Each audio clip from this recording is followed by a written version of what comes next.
Bueno, seguimos con Tres Miradas a un Mundo, esta tarde fresca de marzo con 16 grados que parece que hay que abrigarse, que vino de golpe, pero bueno, seguimos con nuestro programa. Les recuerdo que salimos al aire por usinaradio.com.ar, nuestras redes sociales @usinaradio_ y también tenemos cuenta propia de Instagram, @3m1m. ¿Sí? O sea, @Tres Miradas un Mundo, que es nuestra cuenta de Instagram también. Y si se quieren comunicar con nosotros, le damos el teléfono 11 6228 6760. 11 6228 6760 va a ser nuestro teléfono por el día de hoy. Bueno, Martín, tenemos Hola, ahí, ¿cómo estás? De bien, nuevo. bien, todo tranquilo, contento, que para los que somos docentes universitarios y fanáticos del estudio, este momento es adrenalínico, es intenso, pero se disfruta un montón conectar con el aula, con mi conocimiento, con compañeros de trabajo, y estoy muy orgulloso de mí, de que estoy estudiando counseling, así que calculo que dentro de poco traeré algunas columnas más asociadas al enfoque basado en la persona. Pero bueno, Vas a cambiar, digamos que vamos a ampliar el repertorio, o sea, otro sí, rubro más para claro, poder explayarte.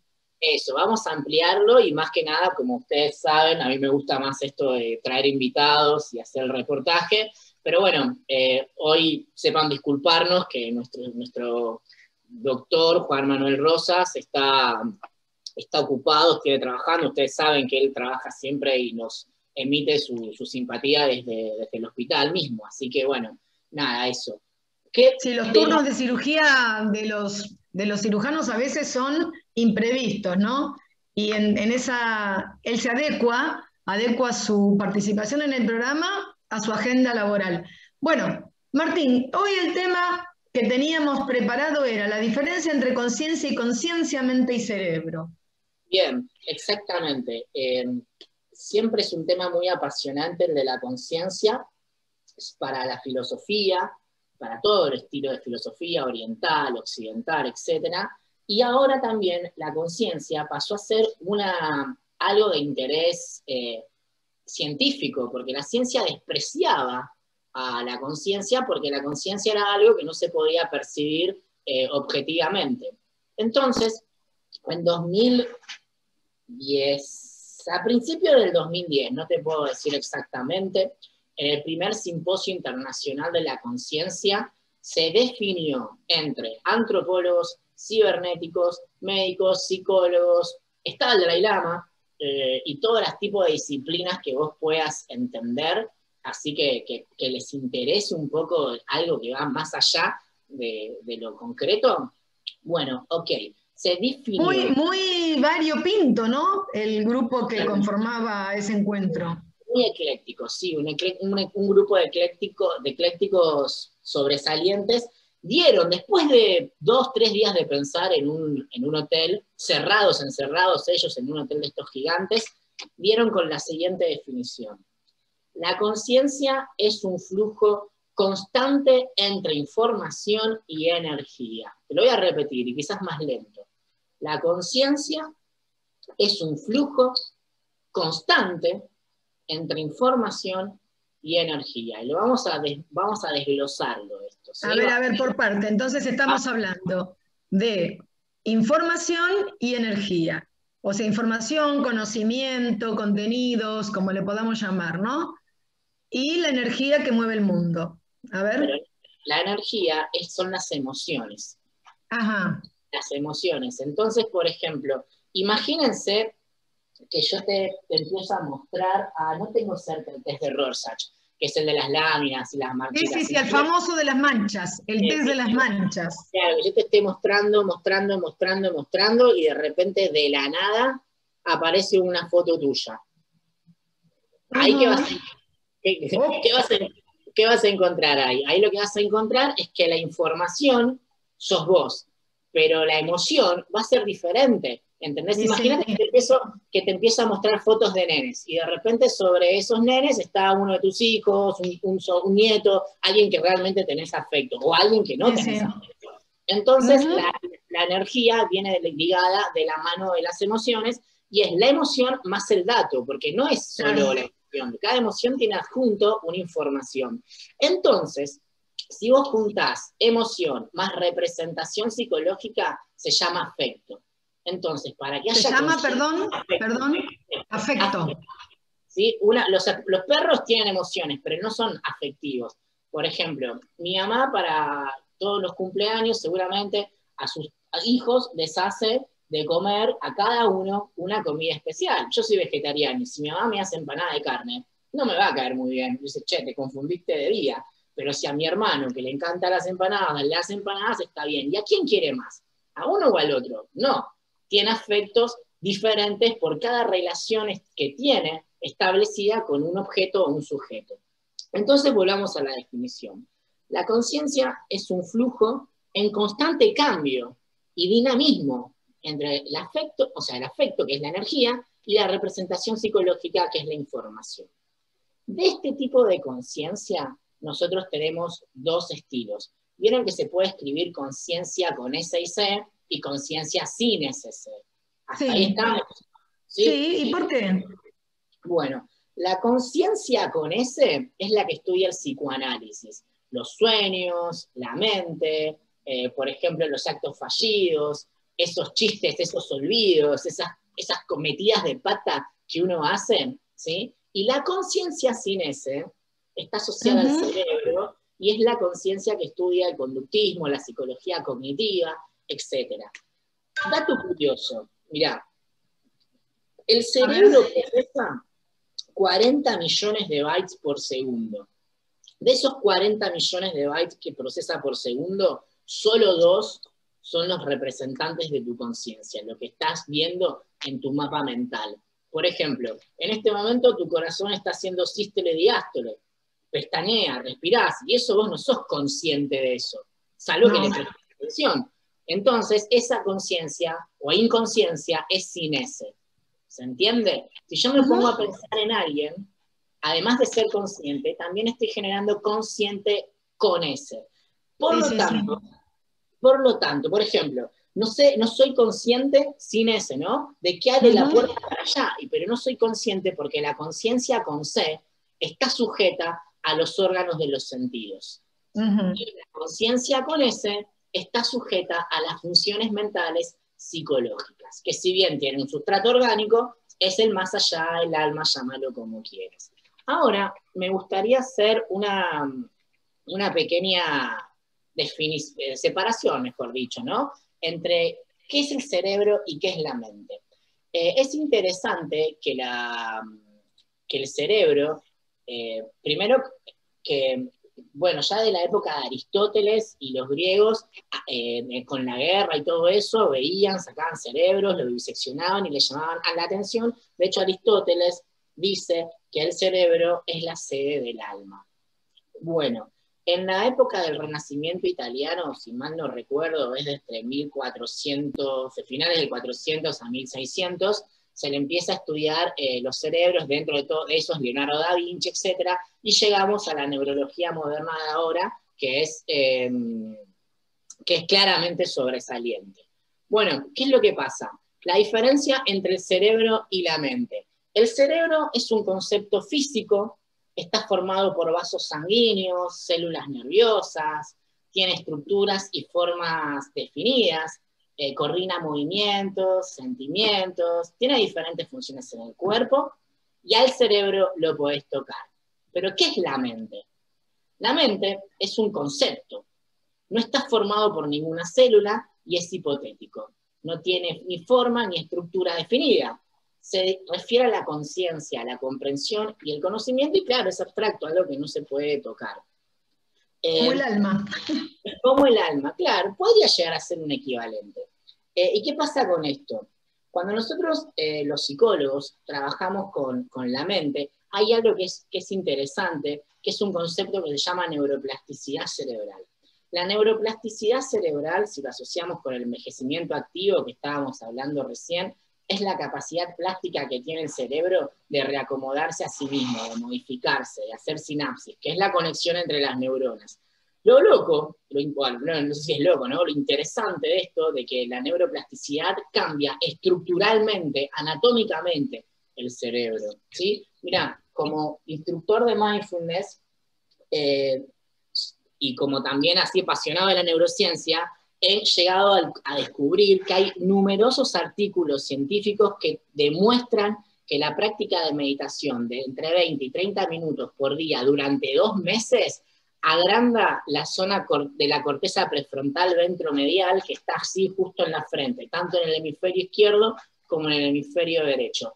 Y nada, calculo que ahora que está entrando la doctora Viviana Núñez, que es neuróloga, y aparte que nada, es gran amiga mía, seguramente ella nos puede desasnar muchísimo más, pero hay algo que quizás ya con esto me gustaría ir cerrando, ¿no? Esta es la columnita de hoy, que es la girificación. Imagínate que vos tenés el cerebro y lo estirás, lo planchás. Dicen que te quedaría como un mantelcito. Es un poco, debe ser, ¿no? Que si lo estirás, puede llegar a ser una manta larga. ¿Por qué? Porque tiene circunvoluciones, tiene esas lomitas de burro, ¿viste? Que tiene como formitas, como si fuera un paisaje montañoso. Bueno, sí, siempre se hace el dibujito del cerebro con las rayitas, con las circunvolaciones. Es común verlos, ¿no? En los dibujos animados y demás. Exactamente. El oyente seguro que está familiarizado con esa imagen. Es clara, es universal. Bueno, ¿cómo se produce eso? Eso se produce a través de un fenómeno que se llama girificación. Imagínate una línea recta, ¿sí? Una línea recta de 1 metro. Y ahora esa línea recta de 1 metro, hacele una espiral, ¿sí? Una espiral común y corriente como la espiral de los mosquitos. En vez de 1 metro, ¿sí? En vez de 1 metro de largo, ¿cuánto te puede llegar a quedar en la espiral usando 1 metro espiralado? 7 centímetros, 10 centímetros, porque se metió para adentro. Entonces no es así, no es tan así, tan literal, pero lo que hace la girificación, me equivoqué. Este fenómeno se hilvana para adentro, ¿sí? El cerebro. Entonces, de esa manera, imagínate, si cada vez que el cerebro aumentase, la expresión intracraneal te haría ¡pluf! Explotar el cerebro, salían los ojos para afuera. Así que nada, la girificación entonces es ese fenómeno que hace que el cerebro se teja para adentro y bueno, nada, tenga esas formas anatómicamente diferentes a medida que se estructura, se estimula a través de la mente una función o la otra. Nosotros sabemos que más allá de la huella digital, creo que lo que es más único de una persona es el cerebro, porque la huella digital a lo largo de la vida no cambia, el cerebro sí.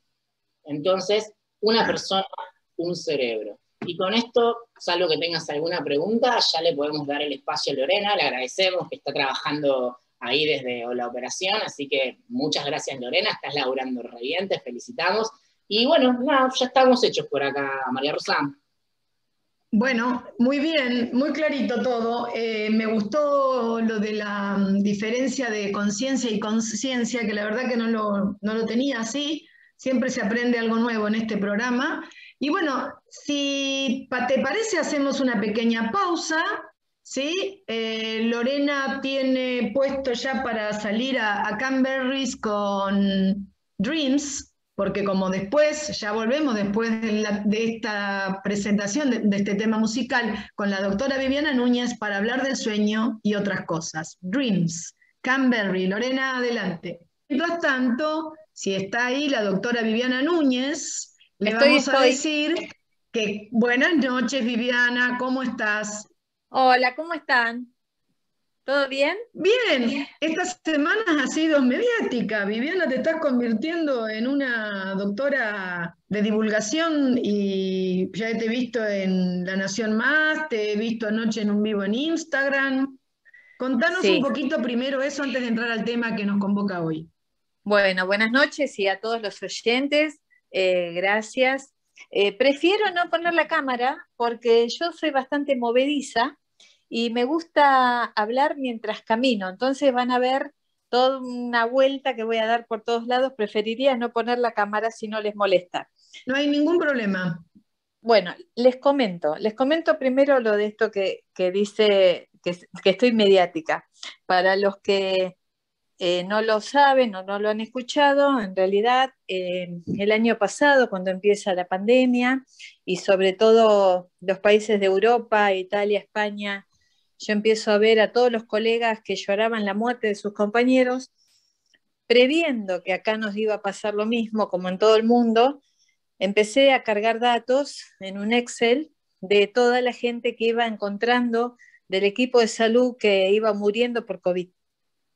Entonces, empecé cargando datos sin separarlos, pero sí con nombre, apellido, edad, lugar de trabajo, ciudad, provincia, la fuente de donde había sacado el dato.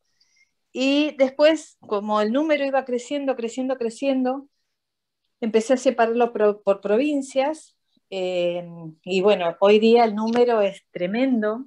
La cantidad de muertos que tenemos del equipo de salud, que incluye enfermeras, médicos, administrativos, todo lo que trabaja, toda la gente que trabaja en un equipo de salud, desde la limpieza, el mantenimiento, un radiólogo, kinesiólogo, bioquímicos, extraccionistas, todo lo que ustedes se puedan imaginar, la mucama que trae el desayuno, todo es parte de un equipo. Y toda esa gente hoy día, en mis números, por supuesto, en mis estadísticas, que para mí le faltan bastante, van 730 personas muertas. 730. Y lo que yo veo, que me gusta a veces agentes de salud, ¿no? Digamos, como el tema que engloba a médicos, enfermeras, enfermeros, qué sé yo, camilleros o las personas de limpieza, seguridad, ¿no? Creo que agentes de salud por ahí es un término más abarcativo, no sé cómo lo ves. Claro, yo le digo personal de salud o agente, ¿está bien? Personal Sí, de está salud bien, está engloba bien. a todos, porque el chofer Sí, de la ambulancia es personal de salud. Claro. El técnico de electro es un personal de salud, o sea, O la administrativa que hace una admisión, por ejemplo. claro, la que da turnos por teléfono Claro, en una clínica, en un hospital, es personal de salud. Lo que pasa es que claro. justamente en ese personal es donde está el bache grande. Porque Ujú. nosotros, por ejemplo, si se muere un compañero nuestro, se muere una enfermera, eh, sus compañeros lo ponen, lo anuncian, Sí, lo sí, dicen que se murió COVID, dice cuánto tiempo estuvo en terapia. Antes de que muera están pidiendo cadena de oración, pero cuando se muere un administrativo, una mucama, alguien de la cocina, no sale. Eso no sale en ninguna parte. ¿Quién va a poner en un aviso fúnebre que falleció de COVID? Nadie.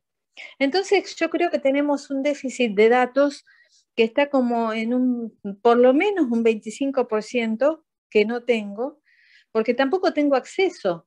En general, para el que no lo sabe, los hospitales, las clínicas, tienen lo que se llaman servicios tercerizados, o sea, contratan limpieza, contratan seguridad, contratan claro, cocina, claro, ¿no? claro. Sí. Entonces, no tengo forma de alcanzar esos datos que sí me son no fáciles, pero accesibles en el resto del equipo. Por ejemplo, eh, a ver, con perdón de los psicólogos, pero tengo un Sí, psicólogo fallecido, uno, claro.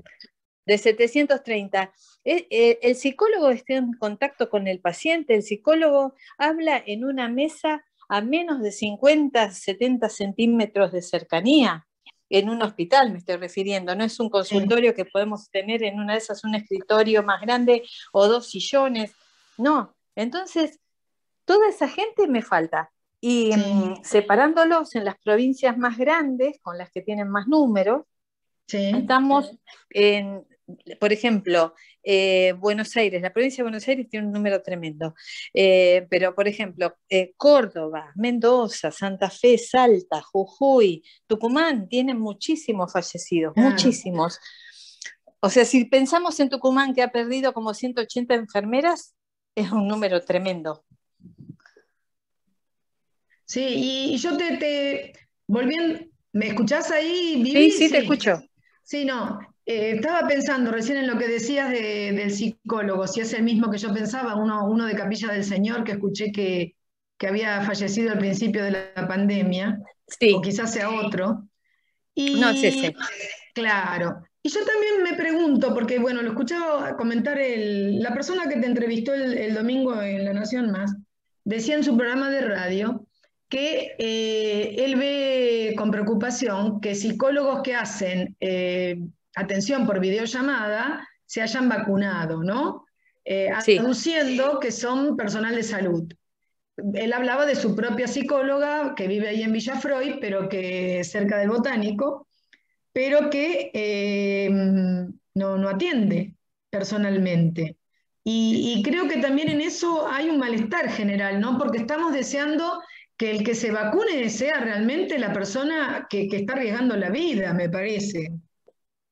claro, lo que pasa es que, por ejemplo, como es todo el personal de salud, no sé, la gente que trabaja en lo privado también tiene en una de esas la presencialidad o no, no sé, capaz que no, no sé la psicóloga en este punto particular, pero en realidad el personal de salud sanitario, digamos, el hospital, la clínica, inclusive el consultorio particular es personal, lo que pasa es que uno tiene los equipos de protección.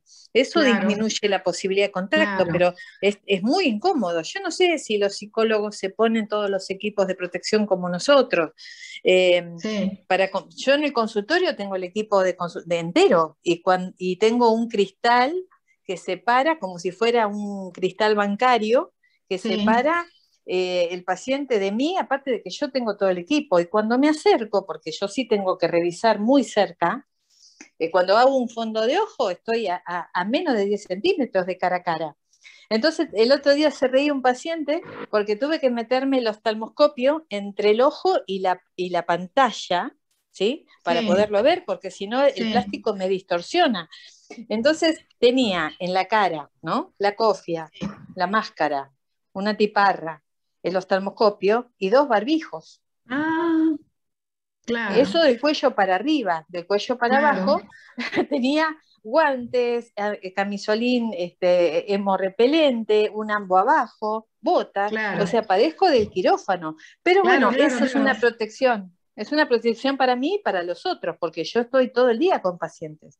Decime una Pero cosa, con respecto, perdón, sí, quería saber si tuvo repercusiones en autoridades tu investigación, más allá de los mira, medios. no, me llamaron de los que iban a hacer hoy una marcha en Buenos Aires por los fallecidos de la ciudad de Buenos Aires.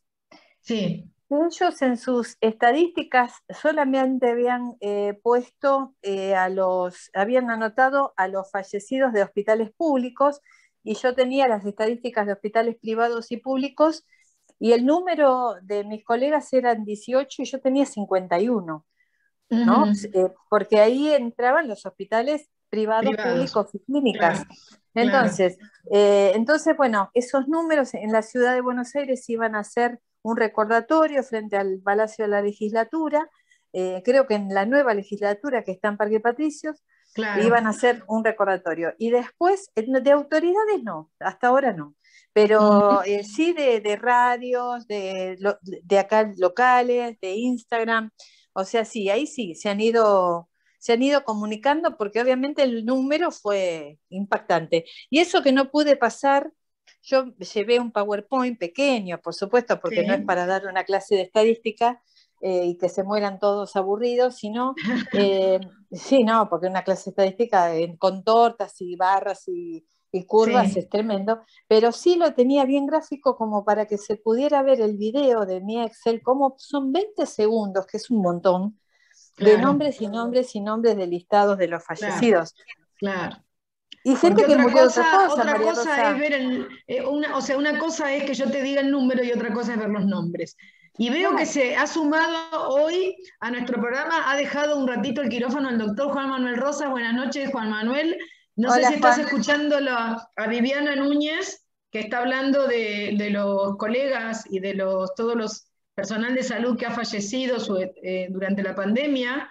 Y te invitamos después a participar con alguna pregunta, si es el caso, Juan Manuel. Buenas noches. No, por supuesto. ¿Qué tal? Buenas noches. ¿Qué tal, Viviana? Hola, María Rosa, Martín. Buenas. Eh, sí, tuve una cirugía, así que como sabemos que estoy de guardia cuando hacemos el programa, hago todo lo imposible por llegar. por suerte el paciente está bien, así que me pude conectar un ratito. Bueno, mucho Bueno, gusto, Viviana. Yo soy coordinador médico del SAME acá en San Miguel y Sí, tuvimos una tarea muy complicada durante la pandemia, en el periodo más agudo, ahí en junio, julio, porque en San Miguel se hacían los hisopados a domicilio y los hacía SAME, o sea que SAME fue el que amortiguó el impacto de los casos crecientes y de la sí. demanda de hisopados en San Miguel. Y bueno, tuvimos también algunos colegas que fallecieron de COVID, un cardiólogo joven con pocos antecedentes aparentemente, y un técnico de rayos con obesidad que justo estaba aislado casualmente. Y a eso venía tu pregunta, mi pregunta. Veo que muchos colegas que pidieron licencia por enfermedades terminaron padeciendo la enfermedad y algunos casos de gravedad. ¿Crees que fue eficiente y sirvió el tema de las licencias, teniendo en cuenta cómo repercutió en el sistema de salud, ¿no? ¿Crees que fue eficiente aislar a los colegas con antecedentes como diabetes, hipertensión?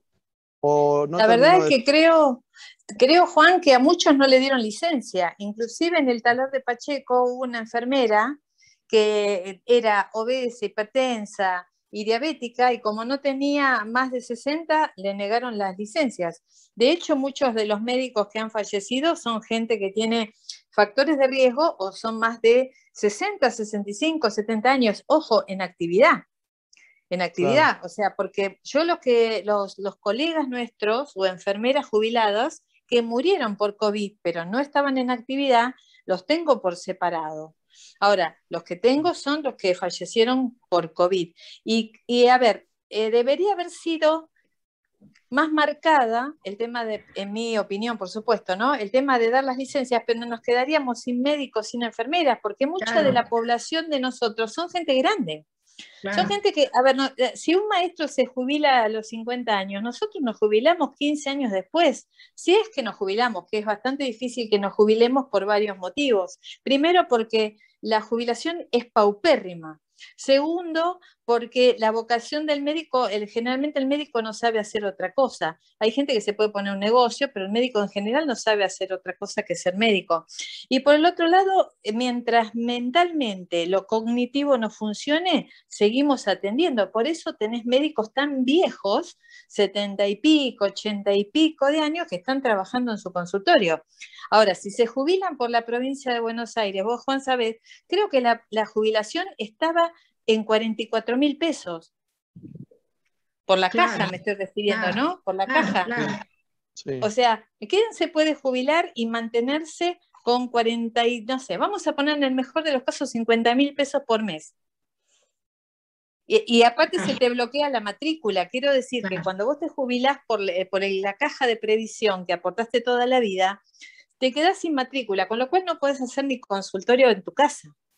Claro. Entonces, mucha gente estaba trabajando, seguía trabajando, y era mayor de 65 años en condición de jubilación y que seguían yendo a trabajar o tenían la cápita de PAMI, por ejemplo. Hay mucha gente que está arriba de la ambulancia también, como decías vos, Juan, del SAMI. A ver, hay mucha gente joven, pero hay mucha gente que también las condiciones laborales las ha llevado a tener que volver a la guardia Claro. con un estrés tremendo. Nosotros, te cuento que les cuento, dentro de las estadísticas, yo separé la gente que se había muerto dentro del contexto de pandemia, pero no por COVID. Por ejemplo, médicos que se han tenido una muerte súbita, como el doctor Hakim en una manifestación en Buenos Aires de protesta por las condiciones laborales, se cayó muerto, un tipo de 50 y pico de años, jefe de servicio de obstetricia. Después, otro médico en Córdoba de 42 años, ¡paf! Una muerte súbita dentro del hospital. El estrés que tuvimos el año pasado, el miedo, la ansiedad, el no saber, el no tener al principio los equipos que necesitábamos. O sea, todo eso nos ha generado, no sé cuántas coronarias tapamos, pero realmente eh, a mí al principio me quitó el sueño, me dio gastritis, o sea, tuve sintomatología de la ansiedad que provocó todo esto. Nuestros compañeros también, ¿no? De repente había un montón de licencias o uno se enfermaba y había que cubrirlo. No Sí, no fue nada simple. Es así, realmente lo que vos decís lo vivenciamos también aquellos que me imagino, que no jugamos todo el tiempo con la salud de los otros, que no tenemos esa terrible responsabilidad que tienen los médicos, pero que sin embargo lo percibimos, ¿no es cierto? Bueno, los invito a nuestros oyentes, ahora vamos a pasar a un tema de Laura Pausini, Mil Mares, y luego volvemos ya con nuestra querida Viviana para hablar del sueño, que nos quita, qué son las cosas, como dijo ella, que nos quitan hoy el sueño, ¿sí? Que ha sido la Semana Internacional del Sueño. Adelante. Bueno, seguimos con Tres Miradas un Mundo. Se acaba de unir al grupo nuestro otro columnista, Andrés Guevara, así que ya estamos todos. Les pido que abran sus micrófonos y seguimos, Vivi, después del saludo de Andrés, con el tema del sueño. Sí. Bueno, les comento, voy a tratar de ser breve, es un tema muy largo. Este año, como todos los años en marzo, es la Semana del Sueño. El día 12 es el Día Internacional del Sueño y neurólogos, neumonólogos, hacemos unas charlas por todos lados, donde podemos, donde nos quieran escuchar, en hospitales. Con esto ahora, bueno, del COVID tenemos ciertas limitaciones de juntas, pero bueno, el año pasado lo hicimos en la Universidad de Luján, en hospitales y también por internet. El tema del sueño es una cosa muy, muy simple y muy compleja a la vez, porque la sociedad entera está todo el tiempo estimulada a no dormir.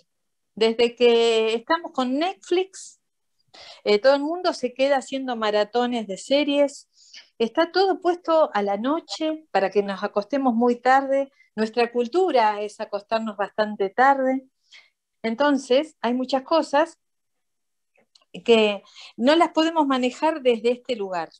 Entonces, la gente se acuesta cada vez más tarde, duerme menos, duerme mal, duerme interrumpido, y al otro día ese cansancio, esa hipersomnia que se llama, que te dé un sueño en un horario en que no te corresponde, aumenta muchísimo el accidente, la irritabilidad. Está estudiado que si uno duerme mal y no tiene una buena eficacia y eficiencia del sueño, en realidad es como si estuviera con algún grado de alcohol en la sangre cuando está en funciones. Entonces, una de las cosas que uno debería apuntar es a empezar a ordenar el sueño cuando socialmente tenemos una presión muy grande para que eso no suceda. Sabés que escuchaba el otro día, ¿no? Que con esto de la pandemia y los cambios, algunos pequeños cambios en las conductas habituales, por ejemplo, con esto de que los restaurantes cierren más temprano, que no puedan tener el cierre casi en la madrugada, como solía ser antes en la ciudad de Buenos Aires, se está empezando a cenar tipo 7, 8, 7 y media de la noche.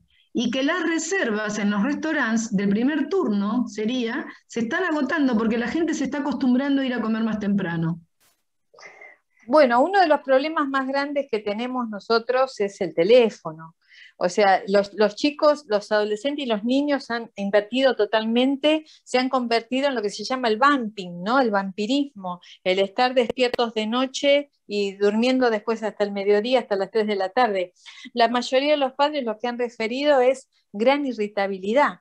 ¿Por qué? Claro. Porque a la noche se quedaban y de día estaban con muy mal humor. Esto también implica que uno tenga una respuesta fisiológica con mayor posibilidad de hipertensión, mayor posibilidad de arritmias, de problemas cardíacos y aumento de peso, porque a la noche hay una hormona que cuando estamos durmiendo no está activada, que es la grelina. La grelina se activa de noche. ¿Por qué? Porque es un principio, diríamos, primitivo. Porque el animal que caza nocturno es el que tiene más grelina, tiene hambre de noche, de día duerme. Entonces, en nosotros como seres humanos se activa esta hormona que estimula el apetito. Díganme la verdad si cuando ustedes no duermen no van a la heladera. Todos vamos a la heladera, a abrir la heladera, a hacerte un cafecito, a buscar algo, a picotear algo, a abrir la alacena. Algo te llevas para comer. Entonces, eso hace que en este circuito en el cual encima estuvimos encerrados, no podíamos salir a hacer ninguna actividad física, se comieron muchas más harinas, se durmió mal, la mayoría de la gente ha tenido mínimamente un sobrepeso de 4 kilos. Claro, entonces yo pensaba en esto que decías de los chicos, qué suerte que volvió a la escuela, aunque hayas vuelto de manera imperfecta, incompleta, ¿no? Pero ya Sí. eh, una pequeña aproximación a la normalidad de la vuelta a clases aleja a los chicos del teléfono, quizás, de noche, por Y lo menos. lo- ahora yo creo que, bueno, obviamente la adicción al tema de los dispositivos electrónicos es notable, se intensificó muchísimo.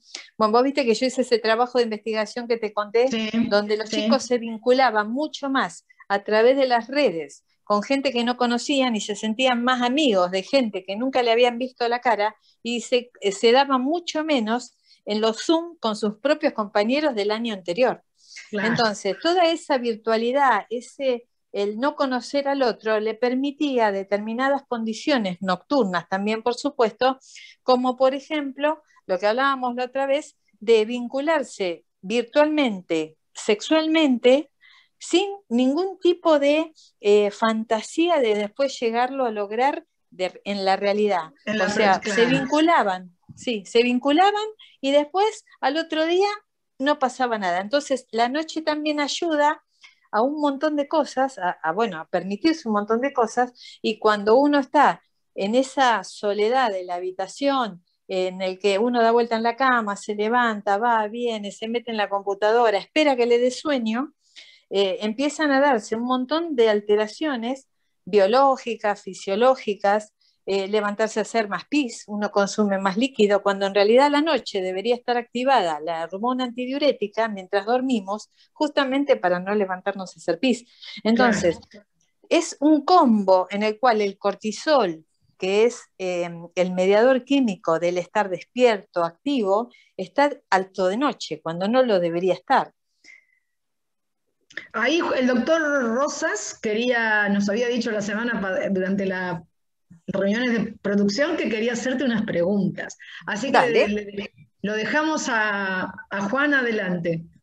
dale, dale. Sí, la verdad que tengo muchísimas preguntas, muy interesante el tema que tocamos en el módulo anterior y ahora. Dale. Una de las preguntas que yo tengo es, porque me pasó, hay unos dispositivos pulsera que se utilizan ahora que miden la frecuencia cardíaca y la movilidad y toman conclusiones de la cantidad de sueños ligeros, profundos, REM. ¿Tenés una idea, Viviana, de si esto se aproxima, si es fidedigno, si uno puede confiar en los resultados que dan estos dispositivos? No sé si los conocés o has tenido Sí, acceso. te puedo decir primero fisiológicamente lo del sueño, para después poderlo asociar con el reloj, con este, Ujú. con este medidor. Cuando uno empieza a dormir y le empieza a dar de la modorra, esa modorrita que te da linda, a veces inoportuna, pero linda, te empieza a dar menos ganas de hablar, más debilidad, esa pesadez en los ojos, el bostezo, esa gana de dormir. Entonces eso se llama latencia o inducción al sueño, que por supuesto la gente que tiene insomnio la tiene prolongada la latencia para llegar a dormirse. Una vez que nos dormimos, entramos en un sueño muy, muy liviano, muy superficial y podemos tener ese salto, esa sacudida muscular que se llama mioclonía del sueño y es normal. ¿Sí? Ese salto en que uno siente que está como flotando y se cae y se vuelve a dormir es una mioclonía, que es un movimiento como un espasmo muscular porque es una orden del cerebro cuando todavía no ha bajado el voltaje. Entonces, en estas etapas que se llaman no REM, que es porque no está soñando, la persona no está durante el sueño en el no REM, que quiere decir movimiento rápido de los ojos, uno puede ver cómo baja la frecuencia cardíaca, baja la frecuencia respiratoria, baja la temperatura, por eso siempre nos pasa que nos quedamos dormidos y al rato nos da un poquito de frío y nos tenemos que tapar, inclusive en el verano. Y entonces en esa bajada se activa la hormona antidiurética justamente para que tu sueño no se interrumpa y así se va profundizando. Desde el punto de vista de las ondas del cerebro aparecen unos complejos, se llaman complejos K o usos del sueño, que están diciendo que está bajando cada día cada vez más el voltaje para que entremos en el sueño profundo. Ahí primero respondo a lo del aparato. Si uno tiene un aparato que está en la muñeca y está midiendo el pulso y está indirecta manera de tomar la presión, podría tener un parámetro indirecto de que le está bajando el pulso y la frecuencia porque está empezando a entrar en un sueño cada vez más profundo. Cuando entras en un sueño profundo totalmente, que es la etapa 3, que es la previa, y la 4, que es la del profundo profundo, es cuando ahí uno puede realmente dormir y descansar, donde el cerebro empieza a bajar absolutamente su electricidad, tiene una actividad sincrónica, o sea, muy baja pero pareja. Entonces es ahí donde se reponen las hormonas, se depuran todos los detritus. Por eso es tan importante el sueño profundo. Ustedes se habrán dado cuenta alguna vez que cuando no dormís bien de noche, a la tarde te dormís un rato y tenés un sueño espectacularmente eficiente. Y capaz que es 1 horita o 2 horitas, pero profundas, donde vos decís, wow, qué bien que dormiste ratito. Y capaz que estuviste 8 horas en la cama y dormiste mal por microdespertares, piernas inquietas, ronquidos, apneas, bueno, ni hablar que uno tenga pesadillas o tener terrores nocturnos, etcétera. Pero a lo que voy es a que en este caso, cuando vas bajando cada vez más la profundidad del sueño, es inclusive cuando el cerebro busca soluciones. A mí esto me encanta este punto, porque ¿cuántas veces les habrá pasado a todos que te vas a acostar con una preocupación y te despertás como con una solución? ¿No? No te digo con una solución total, pero con una solución, o una idea de solución. Entonces, ¿por qué fue? Porque en ese sueño profundo, todos estos distractores del día, del estar despierto, hicieron que uno pueda enfocar en lo que lo está preocupando y el cerebro busque alternativas de solución. En ese caso, ahí ya bajó muchísimo el pulso, tanto, que por eso en las polisomnografías se estudia que no vayas a hacer una bradicardia extrema. Entonces, como está el mediador, la acetilcolina, que es el que justamente baja todo, baja los movimientos peristálticos del intestino, baja todo, absolutamente todo, baja el pulso y la presión cuando es normal, ¿no es cierto? Cuando el ritmo es normal, que podría ser detectado por estos aparatos detectores tal cual es una polisomno. Y cuando vos después de ese profundo viene el sueño, si es que soñás, porque hay gente que no sueña, ahí viene una bataola de electricidad en el cerebro, donde el mediador químico es la adrenalina y la noradrenalina y la dopa. Entonces ahí sube la presión, ahí corremos, nos persiguen, podemos hacer el amor, podemos estar felices, podemos estar enojados, podés tener un orgasmo, podés llorar desconsoladamente o podés nadar, volar, podés hacer todo durante el sueño, pero el mediador químico es otro y la electricidad es altísima en ese momento. Los ojos se mueven mucho y el sensor este del que vos hablas podría estar detectando todo eso y poder decir, bueno, ahora estás soñando. ¿Por qué? Porque tenés una respuesta fisiológica por la actividad eléctrica del cerebro. Por eso es que te daría una información indirecta, igual que un polisomnógrafo, perdón, cuando te ponen un aparato para estudiar el sueño, uno de los sensores está cerca de los ojos para justamente detectar cuando los ojos se empiezan a mover rápido. Cuando se empiezan a mover rápido es porque estás soñando, estás viendo la película del sueño, que es la imagen onírica, y ahí es donde uno puede poner bien, digamos, el cerebro, si bien no está consciente, te puedes despertar angustiado, llorando, transpirado, taquicárdico. Y convencido de que ese sueño fue una realidad. Andrés quería hacerle una pregunta a Viviana, estamos ya pasados de la hora, pero no queremos dejar de perder esta oportunidad de que Andrés participe también en nuestro programa de hoy. Sí. ¿Qué tal? ¿Cómo estás, Viviana? Hola. Vos sabés que cuando estabas hablando y cuando estábamos hablando en la producción, el tema del sueño, uno de los temas que decíamos, ¿cómo lo podemos abordar desde la kinesiología o la osteopatía, ¿no? Y una de las preguntas que nosotros siempre le hacemos al paciente es, ¿cómo dormís? ¿Es un sueño reparador? ¿Es un sueño que a vos te levantás mejor de lo que te acostaste o es peor? Y vos todo esto que estás contando es muy interesante porque va un poco relacionado a eso que pasa en la consulta y con los pacientes y demás. Y por otro lado, contar que desde esto que estabas hablando, que también una de las cosas que pasan es que con la pandemia hicimos mucha menos actividad física, por lo tanto no gastamos la batería, y entonces tampoco tenemos sueño para recuperar esa esa batería, digamos, que necesitamos cargar, ¿se entiende? Es como si un celular no le dejáramos descargar la batería y continuamente lo estamos enchufando, ¿sí? Y que eso es un poco lo que yo creo que pasa desde el tema del sueño, ¿no? Es interesante. Y con Claro, y también respecto estas cosas que la gente se le da por hacer, por ejemplo, nosotros decimos, mira, después de las 7 de la tarde ni cigarrillo, ni alcohol, ni café, pero tampoco Claro. actividad física. Y nosotros a veces no tenemos un horario más que no sea la Claro, noche para salir a claro. caminar, a correr o a dar una vuelta o al gimnasio después del trabajo. Pero es un activador que uno podría creer, oh, qué bien, voy a dormir cansado, y resulta que la activación de las endorfinas, la dopa, o sea, te mantienen con actividad y despierto. Por ejemplo, la natación, que se supone que es más relajante, que te cansa, pero te relaja. Bueno, Sí. sí, pero si es tarde también activa, a ver, si nadás con intensidad, ¿no? Si vas a flotar, seguramente no es tanto, pero la actividad física también está después de la noche, o sea, después de las 7 de la tarde, que es cuando empieza a subir la melatonina y baja el cortisol, no te digo prohibida ni contraindicada, pero no sugerida. Claro. Claro. Vos sabés que eso es un tema recurrente con los deportistas y demás, que les pasa después de un partido, de un esfuerzo muy importante, donde tuvieron que poner demasiado, no pueden conciliar el sueño y pasan de largo y no pueden dormirse, no pueden relajarse. Y es ahí donde a veces recurren a alcohol, tabaco u otras cosas para poder dormirse, ¿sí? O pasan de largo. Y es un tema súper común que pasa. Mirá Y, vos. y es un equilibrio muy dinámico el tema del sueño, y con la vida que llevamos es muy difícil tenerlo ordenado. O sea, también comemos muy mal.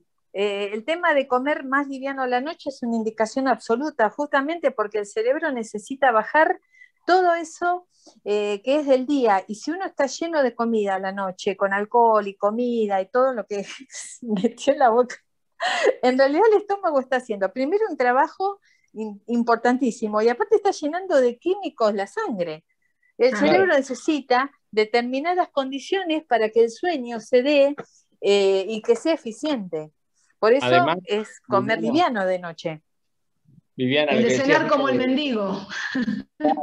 ¿Se sobre los acuerdan eso ritmos de... circadianos. Los ritmos Sí, circadianos justamente es a partir de la caída del sol y demás, es donde empiezan cada órgano, tiene sus horas de mayor actividad, y nosotros son las horas donde a veces más lo exigimos, ¿no? claro, a la mañana vos empezás, para que tengamos una idea, el cortisol a la mañana no debería estar por arriba de 19,4, que a ver, siempre decimos lo mismo, si estás vivo tenés cortisol, si estás vivo tenés estrés. No es lo mismo tener distrés. Distrés es cuando ya el estrés está con un cortisol muy elevado, entonces empezamos a tener una sintomatología clínica por exceso de cortisol. Entonces tenés más gastritis, tenés un sueño interrumpido, podés tener un montón de síntomas clínicos. Entonces, el tema del cortisol elevado tiene un montón de síntomas aparejados, entre otras cosas, estar muy activo e irritable de noche. Y después, de día, como se te invierte el rol, como cuando los bebés, ¿no? Te están durmiendo de día y de noche lloran, lloran, lloran, hasta que no se les ordena el ritmo circadiano mediado por el cortisol y la melatonina, no lográs que se empiece a emparejar ese sueño. Y a los ancianos le pasa peor, porque el anciano duerme menos todavía. Entonces duerme, se levanta a hacer pis, se duerme temprano, se despierta muy temprano, pero temprano a las 3 de la mañana. Entonces el día se le hace interminable. Después duerme en siesta o esos pequeños sueñitos cortos que le quitan a la noche de nuevo el horario. Entonces tenés otro problema. Pero en realidad en la vida en general, y esto para no extenderme más, en realidad, a ver, si cuidás un anciano, no dormís. Nuestro trabajo en la guardia, no dormís. Las guardias de 24 horas en el mundo prácticamente, en que la mayoría de los hospitales ya no existen. Nosotros tenemos guardia de 24 y a veces hacemos 48 y a veces un compañero falta y te tenés que quedar, o tenés una guardia de otra guardia de otra guardia, te saliste del hospital y te subiste a una ambulancia, porque el médico tiene pluriempleo. Entonces, a lo que voy es a que tener un bebé recién nacido o hacer el colecho, ¿no? Que tantos lo aprueban, uno no duerme tranquilo con un bebé al lado. Capaz que no duerme tranquilo con el bebé en la cuna, pero con el bebé al lado tampoco. La gente que duerme con la mascota te vuelve loco. La mascota te ocupa la cama, ladra, ¿sí? Después tenés tantas cosas, tantos motivos para no dormir. Por eso uno dice, bueno, no se enganchen con la tele, porque te enganchás con la tele y no puedes dormir. Toda la luz azul de la pantalla, de los aparatos, de los device, ¿cómo se dice? Siempre tengo Dispositivos, problemas con la palabra. dispositivos, Con los los dispositivos dispositivos. electrónicos. Sí, siempre me sale, no me acuerdo en español cómo se dice. Los dispositivos tienen una luz azul, por más que uno no la vea, el cerebro capta la luz azul. Cuando nos dormimos con la tele prendida, es azul. Y esa onda azul es estimulante para el cerebro. Uno debería tener conducta que no tiene, ¿sí? Que no la tenemos, que sería apagar el teléfono verdaderamente, apagarlo, porque el ruidito del WhatsApp te despierta, es una señal que genera alerta para el cerebro, y no poner música, no poner nada, y dormir realmente, poner las condiciones de la habitación como para dormir. Sería ideal no tener la tele adentro de la habitación, porque cuando el cerebro entienda que hay que ir a dormir, hay que ir a dormir, pero la verdad es que no lo hacemos, y culturalmente nuestro país tampoco da como para la cultura, por ejemplo, del americano, que cena a las 6:30, 7 de la tarde, como decías vos, María Rosa, y a las 9 están durmiendo.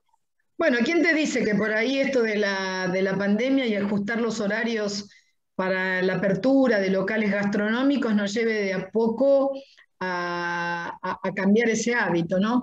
Bueno, Viviana, nosotros nos quedaríamos horas escuchándote, pero el problema es que ya nos hemos pasado 7 minutos de la hora. Uh, En un mes, en menos de un mes te tenemos de nuevo, si sos tan amable de sí, participar de cómo este no. programa, y ya te convertimos en una columnista fija, ¿no es cierto, muchachos?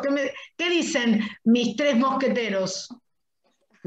Sí, con Sí, mucho gusto. Yo me estoy quedando con muchas preguntas, te digo, ¿eh? Bueno, dale, ¡Uy! después, La dale. traemos la semana que viene, si no. Pero Escúchame, básicamente, ¿en Juan. dónde te pueden ver, Viviana? ¿En dónde la gente, alguien que nos escuchó y quiere reparar su sueño, ¿a dónde te puede ver? Bueno, yo trabajo en un hospital, pero ahí atiendo niños, que estoy tratando de ordenarles el sueño. Por las dudas que tengan niños, una cosita nomás, que tengan niños que se les han pegado mucho el tema de los dispositivos, lo que le decimos a los padres que pongan una alarma, que tenga un sonido para empezar y que tenga una alarma con un sonido diferente para terminar.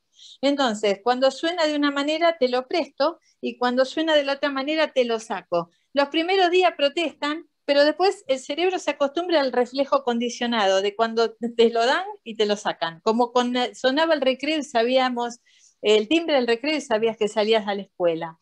Entonces, Ujú. salías de la escuela. Entonces, el cerebro responde condicionadamente muy fácil, hay que darle unos días y responde. La cuestión es que en esto hay muchas preguntas que se van a dar porque es muy largo el tema. Te decía, Juan, que si en algún momento, yo no sé en qué hospital estás ahora o si seguís en el SAME, pero estoy por armar la charla de sueño grabada para podérsela pasar a cualquiera y que la escuche cuando quiera, porque es una clase entera de sueño y lleva 1 hora, es muy larga. Entonces, después cuando quieras, cuando la tenga, te la paso. Perfecto, Sí, y, dale, y pero prometo me que se la encantaría. pasamos a nuestros oyentes, ¿no? Por Se la podemos supuesto, sí. pasar. Bueno, muchísimas gracias Viviana, muchísimas gracias Juan Manuel, Andrés, Martín, muchas gracias a Lorena que estuvo en los controles hoy de Tres Miradas, un Mundo, un programa que se nos queda corto, qué barbaridad, no, increíble, pero bueno, seguiríamos hablando con la doctora Núñez, que es tan didáctica en lo que nos cuenta. Muchas gracias a todos. Bueno, gracias por la invitación. Gracias Gracias. a vos. luego. Bueno, chao, hasta el jueves que viene.